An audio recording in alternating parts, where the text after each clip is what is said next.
Welcome to Just Minding My Business Media. I'm your host, Ida Crawford, and I am delighted to bring to you today Jeremy Ryan Slate, who is the host of the Jeremy Ryan Slate Show, which studies the highest performers in the world. He studied literature at Oxford University, as well as holding a master's in early Roman Empire propaganda from Seton Hall University. His podcast was named the #1 podcast to listen to by Inc. magazine, as well as top 40 under 40 by Podcast magazine. Wow. I am delighted to meet you, Jeremy. Hey, same here, Ida. Thanks for having me today. Yes, indeed. You have definitely did the damn thing. Yeah, we're in I think a couple months of me being in this world for a decade, so it's been kind of interesting and wild. Yes, yes, indeed. So, my first question, because a lot of my podcasts go on YouTube, like we had discussed prior to going live. So, how do you feel podcast growth on a YouTube channel? What's the Well, first and foremost, and I because I those of us that have been in the podcast game a long time, and you probably get this too, Ida, is of what goes up on YouTube has to be a video. And I think a lot of times what people do is just kind of the sound with an image behind it. And that's not really a video. And that's not the reason people come to YouTube. So first and foremost, that's really important. But Okay. second, it's also understanding what are the things that get you found on YouTube. And believe it or not, the main thing that gets you found on YouTube is a really, really good title. And you want to keep it to around 70 to 90 characters, like characters meaning each letter and the spaces in between. Mm-hmm. And oftentimes, like you'll see podcasters and they'll waste their first 10 letters on episode number 5. And for YouTube, those things really just don't matter. You want to do something that generates some sort of emotion, so people are now emotionally attached to it, and you understand what it means really, really quickly. So that's the first thing you have to worry about is a really good title. Now, your description and your tags that you use should match that title, but the number one thing is the title. And especially if you're a newer channel, you want to make sure that within context, you're not keyword stuffing, but you want to use your main keyword within every title if you can, because it's really going to help you to get found for search. That's the first thing. The second thing you need to be looking at is a really, really good thumbnail. And thumbnails are vital. We found that the optimum number of faces to have on a thumbnail is 2. Any more than 2, it doesn't go so well. Any less than 2, and it actually doesn't go so well. So the thumbnail really, really matters. Now, when you're looking at that, there's a few statistics that matter. The first is called impressions. So impressions are when somebody's looking in search or looking on someplace on YouTube, the number one thing that they're going to see is impressions. That's how many people saw the actual listing, whether it's in, a search list or whether it's in a channel list, whatever it might be. The second thing is what's called CTR or click-through rate. So click-through rate is now the number of people that see it and then actually click on your video to go watch it. So if you're not getting impressions, it means you need a better title. If your click-through rate is not so great, it means you need to work on your thumbnail. So if you can kind of work with those couple things, you're doing pretty well. Now, once you have a good number of impressions leading to a good click-through rate, the next thing you really want to look at is called AVD, or average view duration. Let's say if you have a 30-minute episode, 17-minute, to 20-minute average view duration, it means you're doing pretty well, because YouTube is a lot different than a lot of other platforms. If you can have a solid click-through rate and a solid average view duration, well, then what happens is the YouTube algorithm says, let's find more people like the people that watch this and show that to them. So if you really want to win on YouTube, those are the things you really need to be focusing on. Yes, yes, because YouTube is tough, Mhm. I think, for a lot of But it people. can really reward you if you kind of master those things. Yes, yes, absolutely. So let's talk a little bit about AI because we got to definitely hit on that. How do you cut your production time using AI? Well, I think first and foremost, the thing a lot of people get wrong, Ida, is they think that AI is like the shortcut and you don't have to do any work. And I think it's the people that learn that how you use AI to make yourself more productive and more effective are the people that are really going to win. I think it can help you with putting together a structure for something you're going to write, but if you try to have it write everything for you, it sounds kind of strange, right? But it's a useful tool in a lot of different ways. Mhm. So for us, we've looked at our video production process because I think AI has made it so much more attainable to people.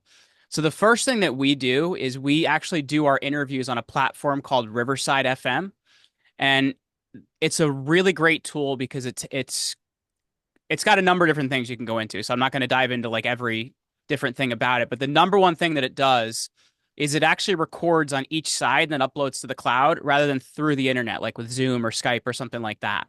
So it handles a couple different things. I don't know if you've had this, but I've had interviews where my internet goes out. Mhm. Well, for a lot of softwares, that would destroy the interview, right? You might lose it. Yes. Riverside, since it's actually uploading on that person's computer, as long as they get reconnected to the internet, you can get that file. So it's really good for that. It's also good for days that people have bad bandwidth, right? Like let's say somebody's got slow internet that day and the video's choppy or their head's moving really slow and not with their mouth. Mhm. Since Riverside's not recording through the internet, but on that person's computer, it handles a lot of that. So I like it for that. So the first thing we're getting is really good files. And there's a lot of AI tools within Riverside that can help kind of your editing process. But from there, we then take three different video files. We take a guest video, a host video, and then a side by side of the guest and host because we want to put together almost like a television style interview. Mhm. We then take those three files and we go over to Premiere Pro by Adobe, and we actually buy an AI plugin called Autopod. Autopod's super cheap; it's like $20 a month, but it plugs into Premiere Pro, which is the video editing software we use. If you have those three files and you drag them into Premiere Pro and you use Autopod, it'll edit your entire podcast for you in about 40 to 60 seconds. So it has cut down dramatically on what we're able to produce. And then from there, we'll actually take that finished podcast episode and bring it over to something else called video.ai. It's really hard to say because I think somebody must have owned video.ai. So this company bought video.ai. So vidyo.ai. Uh-huh. And what we'll do is put in the video and it'll locate all the shorts and things that we're going to use, but it also does like segments. And what I mean by that is like the horizontal 5 to 8 minute pieces that we can also use on YouTube. So it helps us really put together some great pieces that we can now not just have our long form episode, also have the medium form stuff, those shorts and segments, but as well as the much shorter form 60-second stuff. And then from there, it's we actually take those files and use a product called Taja.ai, Taja.ai, and Mhm. that'll actually write our titles for us for our YouTube videos, the descriptions, and the thumbnail and the tags automatically. And it also gives us some sample thumbnails as well. So based on all that stuff, we've been able to dramatically cut down our production time, save a lot of time and a lot of money.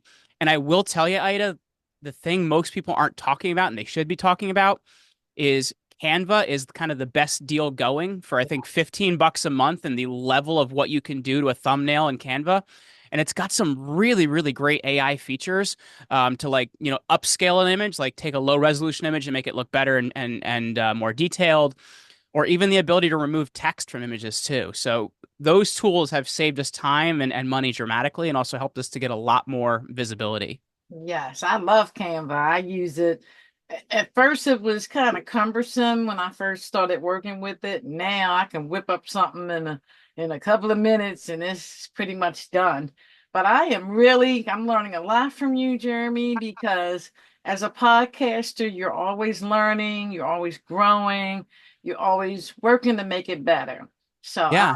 definitely appreciate you dropping all these gems because I'm definitely going to be checking it out. And I know any other podcaster that will view or listen to this will be doing the same because we use Premiere, Adobe Premiere, because my son, he does all of my editing.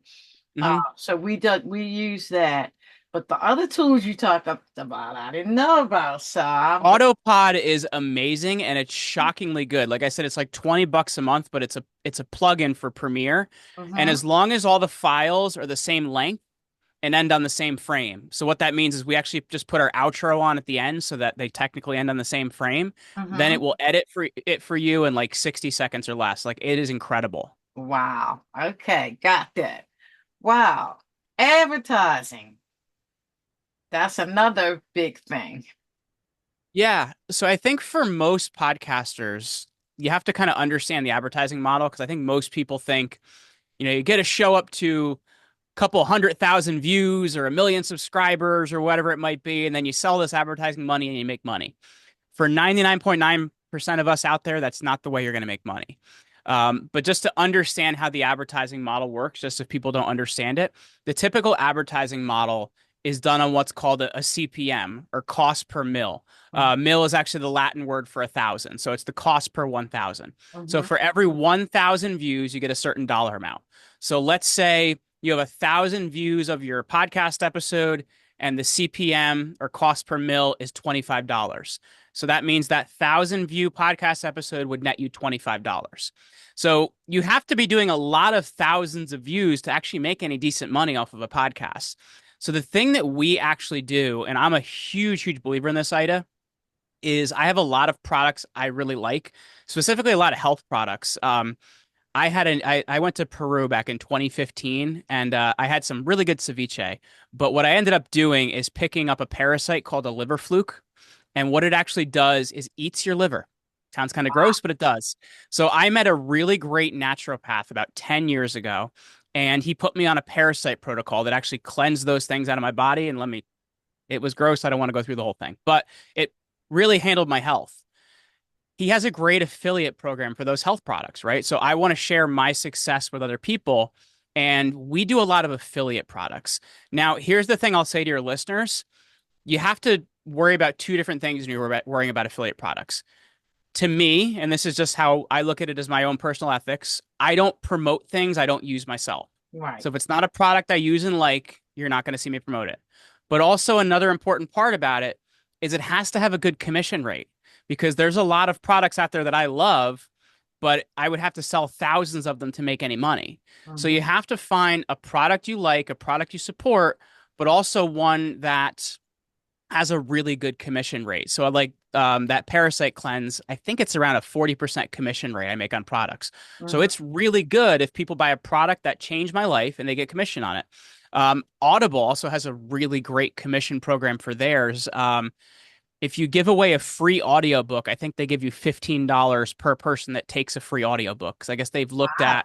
they've looked at basically, I guess, what their retention and stuff looks like, and they find their value in it. So you want to find the ones that really work for you and have a good commission rate. And those are things that are great to promote. I don't think the standard advertising model works for most people, but I think if you figured out how to basically promote products you like that have a great commission rate, you can do very, very well with those. Yes, because that's one of the main things with podcasting is how do you make a living? Because we all know that the podcast, what happens behind in the background is work.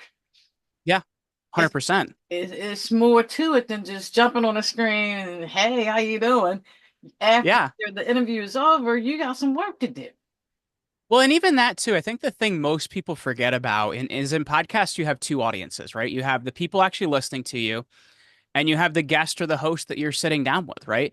So Yeah. as well, like another thing that you should be considering are joint ventures with hosts. Like, does a host have a product that you really like, or does a guest have a product that you really like? There could be a great commission rate in it as well. So that's another thing that you need to be thinking about because podcasting is some of even if nobody was listening to it, it's some of the most powerful networking you can do because you're actually getting to sit down with people that are, in similar positions to you that you can actually trade business with. So I think if you're thinking about affiliate deals as one part of it, but the even bigger part of it is who can you do business with in terms of the podcast that you're sitting down with? Okay.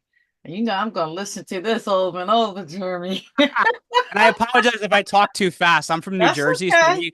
we kind of talk like 1 million miles an hour here. That's okay. That's who you are, and that's fine. Okay. Twitter to grow your podcast. That's So another difficult platform, I think.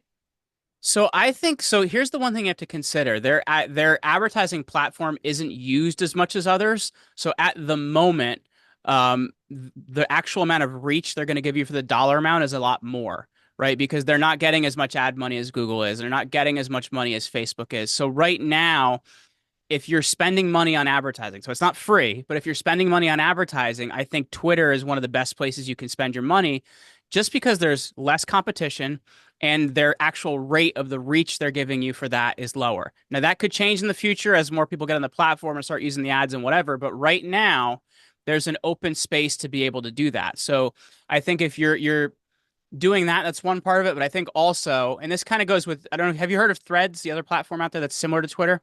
Yes.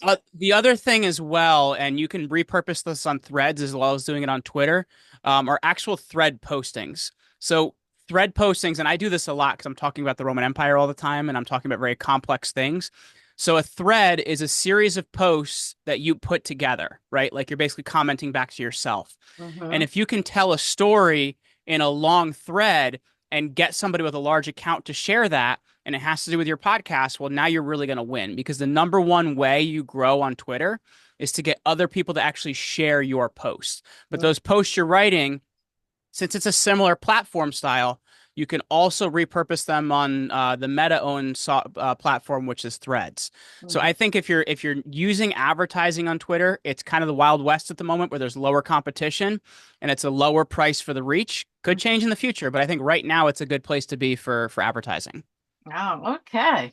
Good to know. All right, scaling, scaling, scaling. Let's talk about that. I'm gonna just pick your brain today. Yeah, let's do it. How do we, because I mean, I love podcasting. I meet very interesting people, learn a lot of stuff, but at the same time, we want to scale. We want to make money in this industry. So let's talk about PR marketing, that kind of thing. So I think you have to understand that when you're trying to get out there and grow your show, it's you need to first of all get people to know you, like you, and trust you. That's the really important thing. For most of us, the battle we're fighting is obscurity, that just not enough people know about us. So I look at the approach as kind of two-pronged. Well, actually three-pronged if you think about it. The first is something I like to call the small pond strategy. And I like to say that everybody's a big fish in a small pond somewhere. And what that means is I grew up in a small town. It's 5/8 of a mile in size. Literally nothing happens there. We don't even have a grocery store.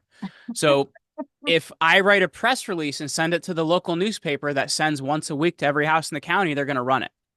So what you want to do is make a spreadsheet and list out the places that are small ponds that you're a big fish in. For me, it's that small weekly newspaper that goes to every house. My university does a magazine every month that goes out to everybody that went there. I used to live in a lake community that did a color magazine and went around. Maybe your Rotary Club has a really cool thing that goes around. But Mhm. what are the small ponds that you're a big fish in? Because a lot of them are looking for stories and they're looking for news and they're looking for things to actually fill those pieces. Mhm. So if you write a press release or write a small article or something, there's a better chance of them running it. Now, the reason I talk about this is because nobody does it. Nobody's thinking about local. Everybody wants to get kind of the next step up from local, which is like kind of the regional and state and national. But local, there's no competition. And it also allows you to build what's called a press portfolio. So that's a bunch of press pieces you can show to use your credibility. So when you try to get bigger pieces, you can show, well, look, these are the 5 places I've been and these are the people I'm talking to. So now it's much easier to get kind of that mid-tier media. So that's the first thing I recommend to everybody. The second thing I think is really important is when you're looking at podcasts, you want to look at the smaller ones within your niche. Because I think often everybody's like, what are the big download numbers and what are the big rankings? And frankly, you want to look for shows that are, maybe as your experience level or whatever they might be, but there's less competition for smaller shows and you can have some better conversations. I find that people are more real. They're Yes. kind of like less fake and you're going to have more real conversations. So you get to create some better connections and better content and you're going to grow. You're going to definitely going to grow by getting in front of the right people. The other thing I would say, and this is kind of the third prong of it, and they've changed the name over the years. So if you Google it, you're going to find out what kind of the modern name is.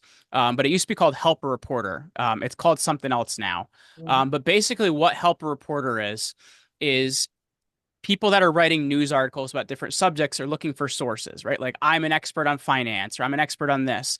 And they're looking for those sources to help them finish an article because they need somebody to be a quote or whatever it might be.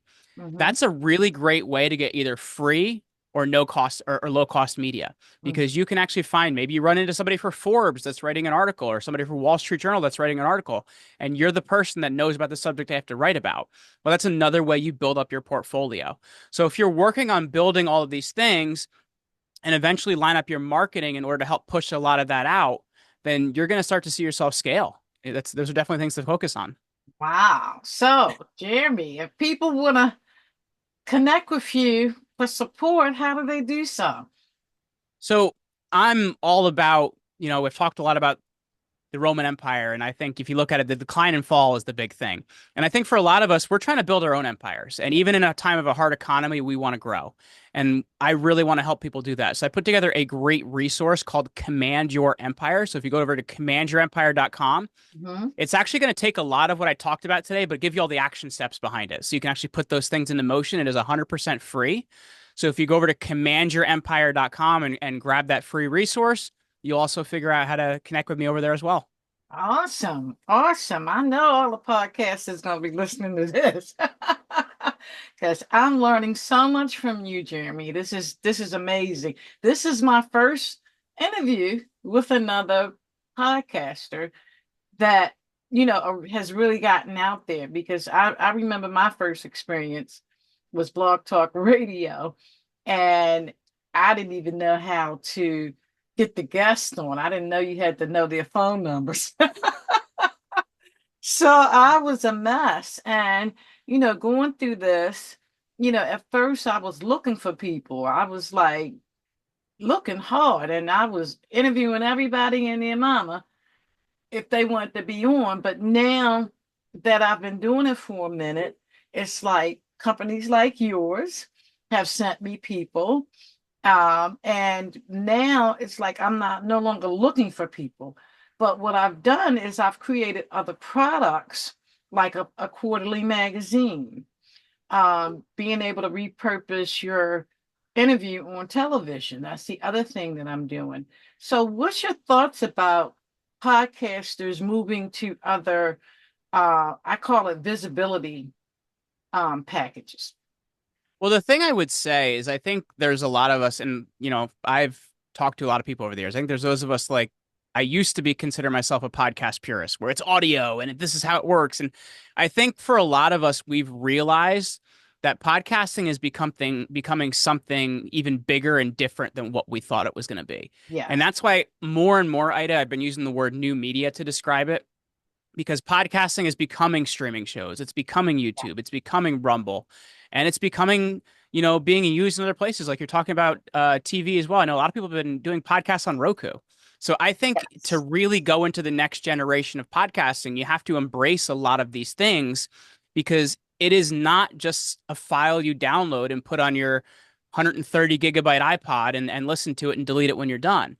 It has become a whole new revolution in kind of where media is going. And that's why I call it new media, because I don't know of another way to describe it. It is the direction media is going. Yes, absolutely. I have to agree with you. And it's all about visibility because, Yes. as we know, everything is crowded. Everything is crowded. So the more spaces you show up, and that's my thought, the more people are going to begin to trust you. Oh, wow, I saw him on so and so and so, or I saw an article in this magazine about him.